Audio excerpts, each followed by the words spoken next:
वो उसी पर तो आइडेंटिटी कार्ड देते हैं ना।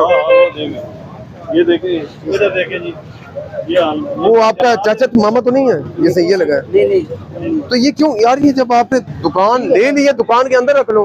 ठीक है सर, सारा आपके पीछे दुकान खाली है। लेकिन जैसा सर आपको मालूम है सब्जी का जो बाबा का लेडीज भी आते हैं ना, लेडीज तो अंदर आ नहीं सकते, थोड़ा सा बात लगाने पड़ते हैं।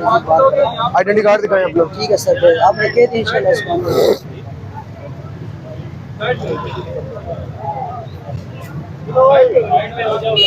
चले भाई। ओरिजिनल आइडेंटिटी कार्ड, लाइसेंस से ओरिजिनल लानी है।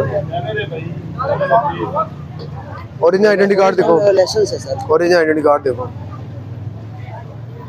एक मिनट पढ़ो मेरे पास, पढ़ो एक मिनट। ये क्यों काट रहे पढ़ते हो? अच्छा, सोशल सिक्योरिटी। कभी मैं जॉब पे करता हूँ। अभी से दिखाओ, अंदर लेकर जा रहे हो। आपको अगर चांस दी गए, हम इसको साफ करने आए हो, हम इसको साफ करेंगे। इसको अंदर करो अभी अभी। इधर आए साहब, ये देखिए।